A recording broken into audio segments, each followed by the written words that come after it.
காலம் எப்படி விசித்திரமானது, வரலாறு எப்படியெல்லாம் ஒரு மனிதரை ஈவு இரக்கம் இல்லாமல் எடை போடுகிறது என்பதற்கு சான்று இன்றைக்கு ஒரு சம்பவம் நடந்திருக்கு.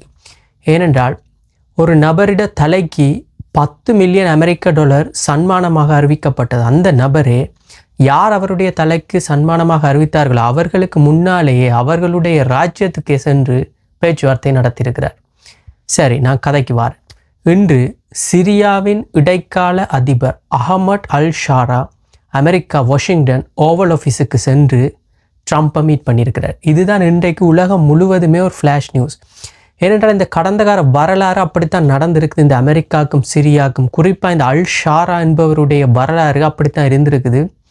ஸோ அது தொடர்பாக பார்ப்போம் ஒருக்கா விரிவாக. முதல்ல இந்த அல் ஷாரா என்பவர் யாருண்டா, அல் குவைதாவுடன் கடந்த காலங்களில் கடுமையான நெருக்கமாக இருந்த ஒருவர் மட்டுமல்லாமல் அல் குவைதாவின் ஈராக்கிற்குரிய தலைவராகவும் செயல்பட்டு வந்தவர். ஈராக்கை நோக்கி அமெரிக்காவின் படையெடுப்பு நடந்தபோது அமெரிக்க துருப்புக்களுக்கு எதிராக கடுமையாக போரிட்டவர் தான் இந்த அல் ஷாரா.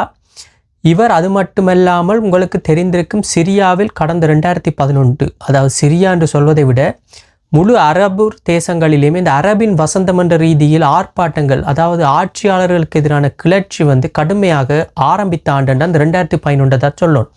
அது சிரியாவிலும் நடந்தது. சிரியாவும் அதற்கு விதிவிலக்கில்லை. ஸோ அந்த நேரத்தில் சிரியாவின் அப்போதைய அரசர் என்று சொல்கிறத விட அவர் ஒரு டிக்டேட்டர், ஒரு சர்வாதிகாரியாக இருந்த அசாட்டுக்கு எதிராக ஆயுத போராட்டம் நடத்தி கிளர்ச்சி செய்து கடந்த 14 வருடங்களாக இந்த போர் நடைபெற்றது. இந்த 14 வருடங்களில் உயிரிழந்த மக்களின் எண்ணிக்கையோ லட்சம் என்று தான் சொல்லணும். அது மட்டும் இல்லாமல் மில்லியன் கணக்கான மக்கள் நாட்டை விட்டு வெளியேறி அகதிகளாக அருகில் இருக்கிற துருக்கி, ஜோர்தான் மட்டுமில்லாமல் வெஸ்டர்ன் கண்ட்ரிஸுக்கும் அகதிகளாக சென்றார்கள். இதுதான் வரலாறு. ஸோ கடந்த 2024 டிசம்பர் அசாட்டை நாட்டை விட்டு துரத்தி அடித்து அவர் இப்பொழுது ரஷ்யாவிலே அகதி தஞ்சம் கோரி அங்கே இருக்கிறார் என்பது ஒரு வெளிப்படை. ஸோ அவரை துரத்தி விட்டு தற்பொழுது சிரியாவின் அதிபர், அதாவது இன்டரிம் அதிபர் என்று தான் அவரை சொல்கிறாங்க. அதாவது ஒரு இடைக்கால அதிபராகத்தான் இருக்கிறார். இன்னும் தேர்தல் நடக்க இல்லைங்க.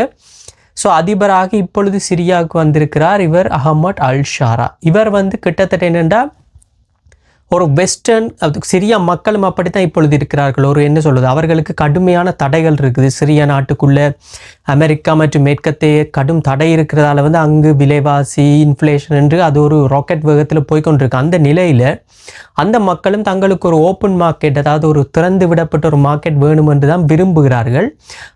அதை நோக்கித்தான் அந்த போராட்டங்களும் நடந்தது. ஸோ அப்படி இருக்க நிலையில் இப்போ இந்த அதிபராக வந்திருக்கிற அல் ஷாரா குறிப்பாக இந்த அமெரிக்காவை நோக்கித்தான் தன்னுடைய அமெரிக்காவோடு மிக நெருக்கமான ஒரு நெருக்கத்தை காட்டி கொண்டிருக்கிறார். இதற்கு இன்னொரு காரணம் இருக்குது. என்னென்னா உங்களுக்கு தெரிஞ்சிருக்கும், பழைய அதிபர் அசாட் ரஷ்யாவோட நெருக்கத்தோடு இருந்தது மட்டுமில்லாமல் அவருக்கு இப்பொழுது தஞ்சம் கொடுத்திருக்கிறது ரஷ்யா தான்.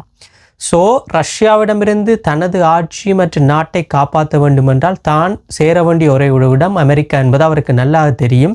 ஸோ அதனால தான் அமெரிக்காவோட நல்ல நெருக்கத்தை காட்டி கொண்டிருக்கிறார். இந்த நிலையில் அவர் கடந்த 2 மாதங்களுக்கு முன்னர் மாஸ்கோவுக்கு, ரஷ்யா தலைநகர் மாஸ்கோவுக்கு சென்று அங்கே புட்டினை மீட் பண்ணி சில பேச்சுவார்த்தைகள் நடத்தியிருக்கிறார் என்பது ஒரு வெளிப்படையான உண்மை. இந்த நிலையில தான் ட்ரம்ப்பை கடந்த மே மாதம் சவுதி அரேபியாவில் வச்சு அல் ஷாரா சந்தித்தார். இது ஒரு என்ன சொல்ல, ஒரு தற்செயலான ஒரு சந்திப்புன்னு சொல்லணும். அந்த நேரத்தில் சவுதி அரேபியாவில் இருந்த ட்ரம்ப்பை ஒரு தற்செயலாக சந்திச்சிருந்தார். ஸோ அந்த நிலையில் அதன் பின்னர் தான் இவர் வாஷிங்டனுக்கு வரணும் என்ற ரீதியில் ஒரு மீட்டிங் ஸ்கெட்யூல் பண்ணப்பட்டு அந்த ஸ்கெட்யூல் மீட்டிங்கின் படி தான் இன்றைக்கு வாஷிங்டனுக்கு சென்றிருக்கிறார். குறிப்பாக இன்றைக்கு அவர் சிரியா அதிபர் வந்ததும் அமெரிக்காவிலேயே ஒரு சலசலப்பு இருந்தது. அவரை வரவேற்கிறது விடயங்கள் தொடர்கொண்டு சில சர்ச்சையான சம்பவங்கள் நடந்திருக்கு இன்றைக்கு. அதில் முதலாவது என்னென்னா, உங்களுக்கு தெரிஞ்சிருக்கும், ஓவல் ஆஃபீஸுக்கு எந்த தலைவர் வந்தாலும் அந்த மெயின் என்ட்ரன்ஸ் வழியாக அமெரிக்க அதிபர் வெளியே காரில் இருந்து இறங்கும் அந்த அதிபரை வரவேற்று கைகுலுக்கி தான் உள்ளே அழைத்து செல்வாங்க. அதுதான் வழக்கம். நீங்கள் கடந்த காலங்களில் பார்த்துருப்பீங்க. அப்படித்தான் நடந்தது. ஜெலன்ஸ்கி வரும்போதும் அப்படித்தான், பிரிட்டன் பிரதமர் செல்லும் போதும் அப்படித்தான், கனடா பிரதமர், இந்திய பிரதமர் மோடி என்று அனைவரும் அந்த வாசல் வழியாக சென்று அந்த இடத்தில் வைத்து ஒரு ஃபோட்டோகிராஃப் எடுப்பார்கள். அதாவது ஒரு வரவேற்கிறத வச்சு ஒரு ஃபோட்டோ எடுப்பாங்க. ஆனால் இன்றைக்கு சிரியா அதிபரை அந்த மெயின் என்ட்ரன்ஸ் வழியாக அழைத்து செல்லல, அவரை சைட் டோர் வழியாகத்தான் அழைத்து சென்றிருக்கிறார்கள். அது மட்டுமல்லாமல் அந்த ஃபோட்டோகிராஃப்ஸ் எதுவுமே எடுக்கப்படவில்லை அவரை வரவேற்பது தொடர்பாக. இது ஒரு சர்ச்சை மட்டுமில்லாமல் இன்னும் அமெரிக்கா சிரியாவை முழுமையாக நம்ப இல்லைன்றதான் ஒரு வெளிப்படையான உண்மை.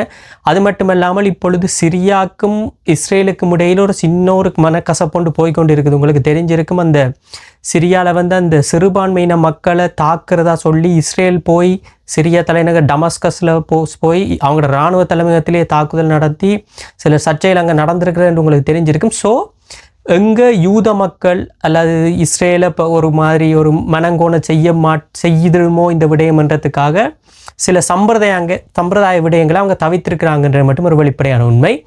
ஸோ இப்போ மீட்டிங்குக்கு போய் இன்று வந்து பேச்சுவார்த்தைகள் நடத்தப்பட்டு குறிப்பாக வந்து சிரியா மீது அமெரிக்கா விதித்திருக்கிற தடைகளை நீக்கிற சொல்ல கோர்றதான் இன்றைக்கு அவரோட விசிட்டோட மிக முக்கியமான நோக்கம் வந்து அதுவும் ஒரு சக்ஸஸ்ஃபுல்லாக நடந்திருக்குன்னு தான் சொல்லணும். அது மட்டும் இல்லாமல் அமெரிக்கா ஒரு சீசர் ஆக்ட் ஒன்று வச்சிருக்குது. அதாவது சிரிய அரசாங்கத்தோடும் சிரிய இராணுவத்தோடும் எந்த விதமான வர்த்தகமும் அமெரிக்கா மேற்கொள்ளக்கூடாதுன்ற ரீதியிலான ஒரு சட்டம். அந்த சட்டத்தை ஒரு 6 மாதத்துக்கு இப்போ சஸ்பெண்ட் பண்ணி வச்சிருக்கிறாங்க. அதாவது இந்த 6 மாதத்துக்குள்ளே வர்த்தகங்கள் நடப்பதற்கான வாய்ப்பு இருக்குது அரசாங்கத்துக்கும் இராணுவத்துக்கும் இடையில். ஸோ அப்படி இருக்கும் நிலையில் இந்த பொருளாதார தடைகள் பலதை நீக்கிறதுக்கு அமெரிக்கா ஒத்துக்கொண்டுள்ளதாகவும் குறிப்பாக டொனால்ட் ட்ரம்ப் இந்த சிரிய அதிபரை கொஞ்சம் கடுமைன்னு சொல்கிறது ஒரு நல்ல விதத்தில் வரவேற்றிருக்கான்னு சொல்லணும். அவர் சொன்ன வார்த்தைகளே இப்படி தான், he came from a tough place, he is a tough guy but I like him. இது அவ்வளவும் டொனால்ட் ட்ரம்ப் சொன்ன வார்த்தைகள். அவர் கடினமான இடத்திலிருந்து வந்திருக்கிறார், அவர் ஒரு கடினமான நபர் தான், இருந்தாலும் தான் அவரை விரும்புவதாக டொனால்ட் ட்ரம்ப் சொல்லியிருக்கிறார். அமெரிக்காவோட நெருக்கத்தை காட்டுறதுல வந்து சிரியாவும் கடுமையாக குறிப்பாக இந்த அதிபர் அல்-ஷாரா வந்து கடும் விருப்பம் ஒன்றை கொண்டிருக்கார் என்பது ஒரு வெளிப்படையான உண்மைதான். ஸோ அது மட்டும் இல்லாமல் அவர் நேற்று சண்டேயே அவர் வாஷிங்டனுக்கு சென்று விட்டார். அங்கே அதாவது அவர்களுடைய பாதுகாப்பு இராணுவ குழுமத்தினருடன் பாஸ்கெட் பால் விளையாடிய சில வீடியோக்கள் சமூக வலைத்தளங்களில் பரவி இருந்தது. நீங்கள்லாம் பார்த்துருப்பீங்க. பார்ப்பதற்கே கொஞ்சம் நல்லா தெரிந்து இவர் ஒரு என்ன சொல்லுவார், சோஷலைஸ்ட் லீடர் மாதிரி தான் தெரியுது பார்க்குறதுக்கு. ஸோ அது மட்டும் இல்லாமல் இளைஞர்களோட சப்போர்ட் வந்து அவருக்கு நிறைய இருக்கிறது மட்டும் வெளிப்படையான உண்மை. என்னென்றால் இன்று அவர் அந்த வாஷிங்டன் ஓவல் ஆஃபீஸில் மீட்டிங்கை முடித்த பின்னர் வெளியே வந்து, அதாவது வாஷிங்டன் ஒயிட் ஹவுஸுக்கு இந்த வெளியே வந்து அங்கே நிறைய சிறிய மக்கள் குழுமி இருந்திருக்கா, குறிப்பாக அகதிகளாக வந்திருக்கலாம், ஏதோ ஒரு விசாவில் வந்திருக்கலாம். அவர்கள் அங்கே பெரும்பான்மையான கணிசமான மக்கள் அங்கே அவரை பார்ப்பதற்காக காத்து கொண்டிருந்தார்கள். அவரும் சென்று அவர்களை பார்த்து கையசைத்து என்ன சொல்லுவார், ஒரு ஹீரோ போல தான் அவரை அங்கே ட்ரீட் பண்ணியிருந்தார்கள். பார்ப்பதற்கு உண்மையாகவே நல்லா தான் இருந்தது. அவர் ஒரு இளைஞர்கள் மத்தியில் ஒரு வசீகரமிக்க ஒரு தலைவராகத்தான் சிறிய மக்களிடையே காணப்படுகிறார் என்பது வெளிப்படையாக தெரிஞ்சிருக்குது. இப்போ தானே 1 இயர் முடிஞ்சிருக்கு. இனி அவர்களுடைய நடவடிக்கைகளை பொறுத்து தான் மேலும் டெவலப்மெண்ட்ஸ் என்ன இருக்கும். ஸோ குறிப்பாக இந்த பேச்சுவார்த்தை இன்றைக்கு நடந்தது ஒரு சக்ஸஸ்ஃபுல் என்று மட்டுமில்லாமல் சிரியா இன்றைக்கு ஒரு உத்தரவாதம் ஒன்று கொடுத்துருக்குது. இஸ்ரேலுடன் தாங்கள் எந்த விதமான பிரச்சனைக்கும் இஸ்ரேலுக்கு எதிராக எந்த விதமான சம்பவங்களும் செய்ய மாட்டோம் என்ற ரீதியிலான ஒரு உத்தரவாதத்தை கொடுத்திருக்கிறதா தகவல் வெளியே வந்திருக்கு. அது மட்டும் இல்லாமல் சிரிய அதிபர் அமெரிக்காவிடம் ஒரு வேண்டுகோள் விடுத்ததாகவும், அதாவது இஸ்ரேலிடமிருந்து தங்களுக்கு ஒரு செக்யூரிட்டி கேரண்டி வேணும் என்று சொல்லி, அதாவது சிரியாவில் நீ எந்த விதமான தாக்குதலையும் இஸ்ரேல் நடத்தாது என்ற ரீதியில் ஒரு கேரண்டி ஒன்று வேணும் என்ற ரீதியில் அவர் கேட்டதாகவும் ஒரு தகவல் ஒன்று வந்திருக்கு. ஸோ இப்படி இருக்கும் நிலையில் இந்த சந்திப்பானது ஒரு வெற்றிகரமான சந்திப்பு. சிரியா குறிப்பாக சிரியாவில் கடுமையான தடைகள் இருக்குது. அவர்களுடைய கரன்சி ரேட் எல்லாம் என்ன சொல்கிறது, ஒரு விண்ணை புழக்கும் அளவுக்கு தான் அந்த ரேட் எல்லாம் இருக்குது இப்போ. ஸோ மக்கள் இப்போ தான் ஒரு மூச்சு விடக்கூடிய அளவுக்கு அங்கே வந்திருக்கிறாங்க கடந்த ஒரு வருடமாக.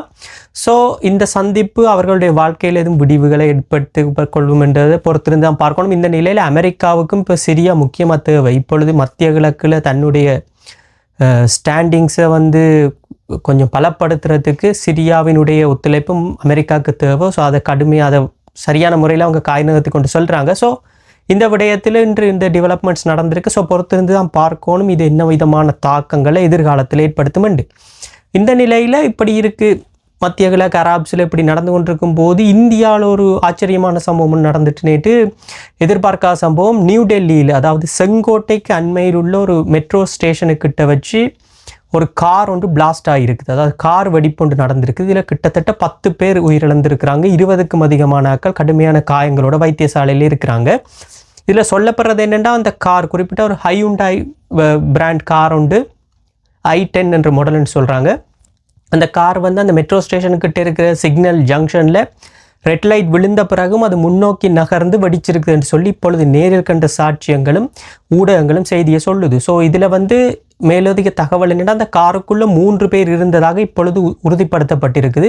ஸோ இவர்கள் யார், வேண்டுமென்றே தாக்குதல் நடத்தப்பட்டதா, என்ன விடயம் என்று இப்பொழுது விசாரணைகள் நடந்து கொண்டிருக்குது. இது ஒரு தீவிரவாத தாக்குதலாக இருக்கக்கூடும் என்று தான் பொதுவாக கருதுகிறார்கள். இந்த செங்கோட்டை அந்த பிரதேசம் என்பது சுற்றுலா பயணிகள் அதிகமாக வார ஒரு பிரதேசம். ஒரு நாளைக்கு மட்டும் 1000க்கு மேற்பட்ட அதிகமான சுற்றுலா பயணிகள் வந்து போகிற இடம். ஸோ இது ஒரு இந்தியாவோட கடந்த 2011ஆம் ஆண்டுக்கு பிறகு இந்தியாவின் உள்ளே, அதாவது குறிப்பாக இந்த போர்டர்ஸை தவிர்த்து இந்தியாவின் உள்ளே இப்படி ஒரு தாக்குதல் நடந்ததே இல்லையோ. ஸோ ஒரு 14 வருஷத்துக்கு பிறகு இப்படி ஒரு தாக்குதல் நடந்ததோ இந்தியாவுக்கு ஒரு அதிர்ச்சியாக மட்டும் இல்லை, மக்களுக்கும் ஒரு அதிர்ச்சியாக தான் இருக்குது. ஸோ இப்போ விசாரணைகள் நடந்து கொண்டு இருக்குது. உள்துறை அமைச்சர் அமித்ஷா உடனடியாக ஸ்பாட்டுக்கு சென்று பார்த்துருக்கிறார். மற்றும் ஹாஸ்பிட்டலில் ட்ரீட்மெண்ட் எடுக்கிறாக்களையும் பார்த்து விசாரிச்சதாக சொல்லப்படுது. இப்பொழுது நாளை வந்து அவசர மீட்டிங், செக்யூரிட்டி கவுன்சில் மீட்டிங் இந்தியாவில் இப்போ நடக்க போகிற சொல்லுது பிரைம் மினிஸ்டர் மோடி தலைமையில்.